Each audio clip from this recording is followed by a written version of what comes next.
Bismillahirrahmanirrahim. Assalamualaikum warahmatullahi wabarakatuh.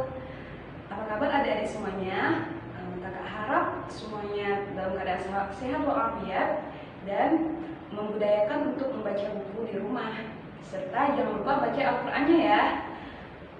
Pada kesempatan kali ini, insya Allah kakak akan berkisah mengenai Rasulullah dari buku Rasulullah Teladan Utama. Oke, sebelumnya perkenalkan dulu, nama kakak Sati Warsini dari Ahlul Quran. Yuk kita dengerin ceritanya sama-sama. Semoga ceritanya bisa meningkatkan iman kita kepada Allah Subhanahu wa Ta'ala serta semakin membuat cinta kita kepada Rasulullah SAW semakin besar. Kembalinya Rasulullah menghadap Allah Subhanahu wa Ta'ala. Pada saat itu, kaum muslim sedang melaksanakan sholat subuh dan yang mengimami mereka adalah Abu Bakar As-Siddiq. Nah, biasanya Rasulullah yang menjadi imam, tapi pada saat itu malah Abu Bakar yang menjadi imam. Nah, kenapa? Karena pada saat itu Rasulullah mulai merasa lemah sehingga dia meminta Abu Bakar untuk menggantikannya menjadi imam. Bahkan Rasulullah pada saat itu tidak menemui mereka. Beliau hanya menyingkap tabir kamarnya. Kemudian beliau tersenyum kepada kaum muslim yang akan melakukan sholat. Sejak saat itu Rasulullah SAW tidak lagi mendapatkan waktu sholat. Rasulullah segera memanggil Fatimah, sang anak. Rasulullah menasihati Fatimah. Kemudian beliau memanggil Hasan dan Husain, cucu beliau. Beliau mencium keduanya. Beliau juga berpesan agar orang-orang berbuat baik kepada Hasan dan Husain. Setelah itu, Rasulullah SAW memanggil istri-istrinya. Beliau memberi nasihat dan peringatan kepada mereka. Pada saat itu, sakit Rasulullah SAW semakin parah. Tanda-tanda datangnya ajal mulai tampak. Rasulullah meminta Aisyah mengambilkan ranting siwak. Beliau ingin membersihkan gigi dan mulutnya. Aisyah menghaluskan ranting siwak dan memberikannya kepada Rasulullah SAW. Kondisi Rasulullah kian memburuk. Napasnya memburuk, keringatnya sebesar butiran jagung membasahi wajah beliau yang pucat pasi. Umatku, umatku, umatku, bisiknya tersurat. Fatimah dan Ali bin Abi Thalib merasa resah di sisi tempat tidur Rasulullah. Air mata membanjiri wajah mereka. Rasulullah berada di pangkuan istrinya, Aisyah. Kemudian beliau berbisik, Ar-Rafiqul A'la fil Jannah.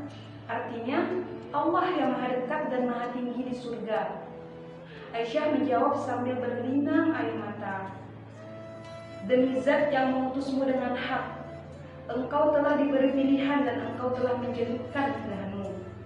Kemudian Rasulullah SAW berkata, Ya Allah, ampunilah aku, rahmatilah aku, pertemukanlah aku dengan kekasih yang maha tinggi. Ya Allah, kekasih yang maha tinggi.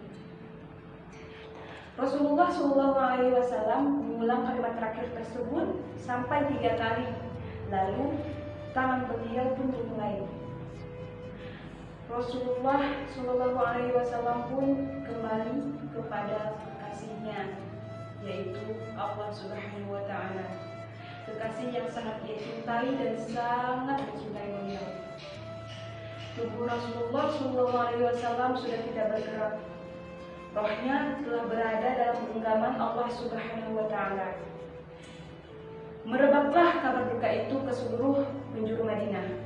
Hari itu purnama Madinah telah terbenam. Alam berduka, mendung menyelimuti kota. Telah selesailah tugas Rasulullah SAW sebagai Nabi dan Rasul terakhir. Lalu pasti reaksi sahabat sangat terkejut, terlebih Umar bin Khattab. Berita tentang wafatnya Rasulullah sangat mengguncang hati kaum muslim. Bahkan Umar sampai bersikap seperti orang yang linglung. Dia dia mengucapkan kata-kata yang tidak seharusnya ia ucapkan.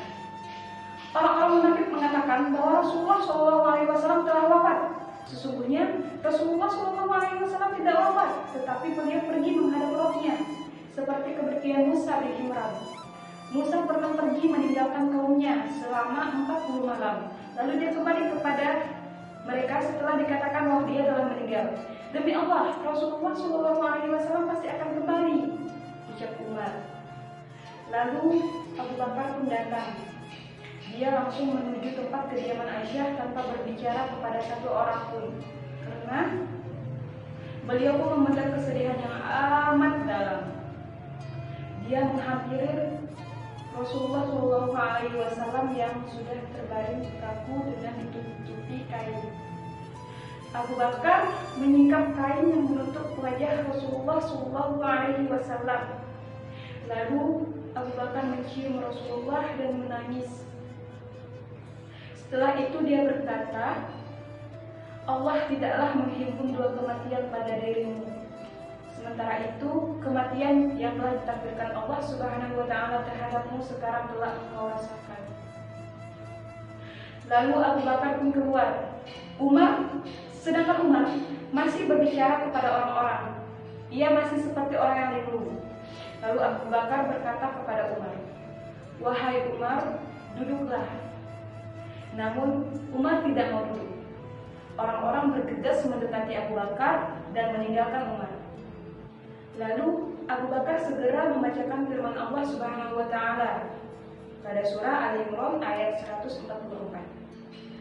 "Wa ma Muhammadun illa rasul qad khalat min qablihi rusul afa in mata aw qutila qalabatum ala aqabikum wa man yanqalib ala aqibaihi falan yadurrallaha syai'a wa sayajzillahu syakirin."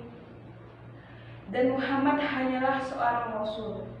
Sebelumnya telah berlalu beberapa rasul. Apakah jika dia wafat atau dibunuh, kamu berbalik ke belakang atau murtad?